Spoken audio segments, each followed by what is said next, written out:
A lei, ela era o favor merecido.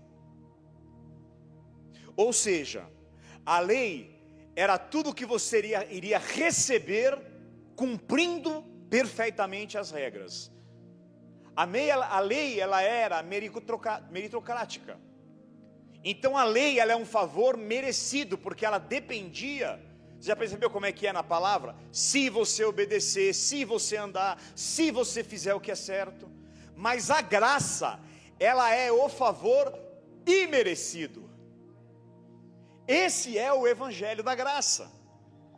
Vamos entender o porquê da lei. Por que esse rolo? E Paulo, a gente para entender às vezes é difícil, mas em Gálatas 3, no verso 19, Paulo fala qual era então o propósito da lei. Ele explica então, ela foi acrescentada à promessa para mostrar às pessoas os seus pecados. Tem mais aí no 19, amado? Se puder, queridão que está ali, meu filho, né, irmãos? Glória a Deus, uma benção. Mas a lei deveria durar apenas até a vinda de Cristo. Por meio de anjos ela foi entregue, a lei, a um mediador, Moisés. Tá certo?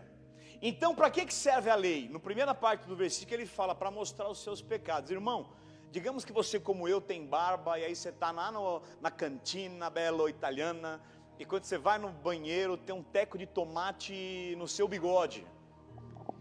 E o espelho, um pepperoni, o espelho te mostrou aquilo. Aí você com raiva, porque você está vendo o pepperoni, o tomate, você dá um murro e quebra o espelho. Não, peraí. O que está mostrando a tua sujeira não é o seu problema. A lei, ela mostrava o seu pecado. Está aqui, ó, você não consegue. Esse é o teu... Por isso que está escrito ali, ó, para mostrar, a lei era o espelho. Então o problema não estava na lei, estava na nossa incapacidade de conseguir fazer o certo e cumpri-la. Mas aqui fala, ó, pode passar a outra parte, que ela só viria até a vinda de Cristo. De fato foi o que aconteceu. Romanos 10,4 fala que o fim da lei é Cristo. No versículo 24, falando ainda sobre o porquê da lei, ele diz, em outras palavras, a lei foi nosso guardião, foi um professor até a vinda de Cristo. Ela nos protegeu, ok, até que por meio da fé, não mais da lei, não mais da obediência humana, mas dele, da obediência dele, agora somos declarados justos. 25, agora que veio o caminho da fé, não precisamos mais da lei como tutor. Aleluia. Queridos, nós não precisamos ganhar ou merecer a justiça de Deus. Nós não precisamos ganhar mais ou nos tornarmos merecedores de ser justos. Você já é justo. Eu não preciso ganhar nem merecer o que eu já sou. Se eu falo para você assim, ó, você tem que ganhar a condição de ser humano, ou você tem que merecer a condição de ser humano, você vai falar, não, bispo, o senhor está enganado. Eu já sou o ser humano. E a justiça de Deus não é algo para você ganhar nem merecer, você já é. E aí vem um paradigma, irmão. Talvez você pergunte assim, mas eu não fiz nada para ser tão justo, como é que é certo?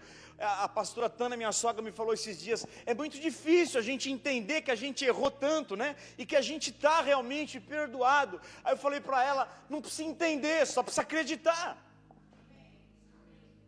Eu só preciso acreditar, é difícil entender, se eu entender eu estou lascado, porque eu não vou conseguir entender.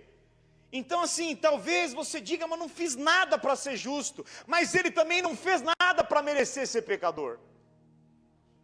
Eu não fiz nada para merecer ser justo, e Jesus fez alguma coisa para merecer nossos pecados?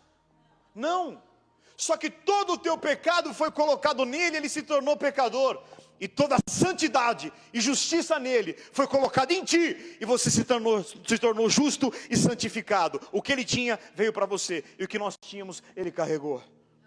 Aleluia. Então, queridos, como é que a gente faz hoje para ter uma vida vitoriosa contra o pecado? Como é que eu faço para ter uma vida vitoriosa, já que o pecado é o grande problema da humanidade, do que todo mundo fala, de tudo que você ouve de pregação? Então eu vou te dizer como é que você faz para ter uma vida vitoriosa contra o pecado. Os pregadores da lei, eles são 95% do evangelho no Brasil, Eles vão falar então, se você quer que alguém vença o pecado, pregue mais sobre santidade. Eles vão dizer isso.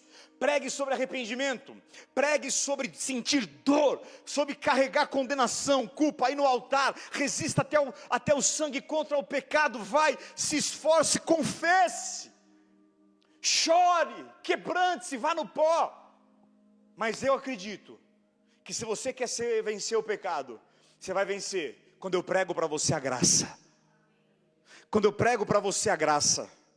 Quando eu prego para você, diga comigo, a graça. Por quê? Porque o pecado, ele derrete, ele perde o poder diante da pessoa da graça que é Jesus. É simples assim. Eu não estou aqui para te dizer se arrependa, se examine. Não se examine. Porque se você se examinar, você vai achar problema, irmão. Não tem como. Eu não vim aqui para dizer examine-se, não. Eu vim aqui para te dizer, o Espírito Santo não quer que você se torne consciente do quanto você erra. Ele quer que você se torne consciente do quanto você é perdoado.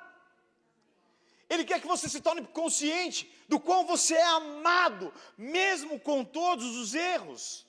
Não estou aqui com isso fazendo apologia ao erro e ao pecado, mas estou aqui te dizendo que o caminho não é eu pregar, santifique-se, santifique-se, santifique-se, mas é entenda, que o perdão está sobre você, ele te santificou, e você é justo pelo sangue do Cordeiro. Amém mesmo? E como é que eu posso discernir, quando eu vou no YouTube, quando eu vou numa live, quando eu ouço no rádio uma pregação, na TV, aonde for, que eu estou ouvindo graça e não lei? Então, bispo, me dá um filtro, para eu entender se um lugar está na graça ou na lei. Como é que eu faço para ter esse discernimento? Irmão, sempre o evangelho da graça vai exaltar Jesus, e a obra já consumada dele na cruz. Amém? Sempre um lugar que fala da graça, não fica falando de você. Você não sai pesado da pregação. Eu já saí de muita pregação maravilhosa, mal. Porque sempre que você tem contato com a lei, ela é o cocô que faz você feder. Entendeu? É desse jeito, irmão. Então escute aqui. Sempre que você ouvir um evangelho que exalta Jesus, diga assim comigo, e a obra dele. Tá tudo bem com vocês? Mas a lei, ela sempre vai focar em você. Fala para o teu vizinho aí, a lei foca em você. Querido, a lei sempre vai focar em nós. E no que nós precisamos fazer. É a quantidade de horas que você ora, é a quantidade de ofertas que você entrega. Você, seja bem-vindo ao Evangelho. Ou é sempre sobre o homem, ou é sobre o pregador, ou a graça, ou a lei, ela sempre exalta o pregador ou as pessoas. Eu posso vir aqui dizer o quão maravilhoso você é, ou as responsabilidades que você tem, você sabe disso. Mas quando eu entendo quem Ele é, quando você pega um evangelho que é cristocêntrico e não humanocêntrico, quando você entende uma palavra que foca no que Ele fez e não no que você tem que fazer, o não sei quantos passos, não sei quantas atitudes, não sei quanto não sei o que, e faça.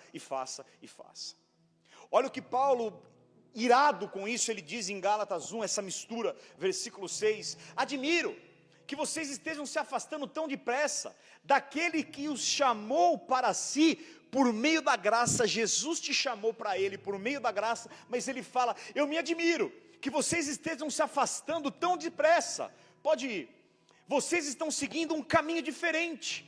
Ou ele fala um outro evangelho, que se faz passar por boas novas, se faz passar por graça. Pode ir, mas que não é a graça, de maneira nenhuma. Essas pessoas estão sempre perturbados por aqueles que, irmão, tem pregação que perturbados por aqueles que distorcem deliberadamente a graça de Cristo. Verso 8, que seja amaldiçoado. Olha o que Paulo fala, qualquer um, incluindo nós, ou eu mesmo, ou um anjo do céu, que anunciar um evangelho diferente do que nós estamos pregando.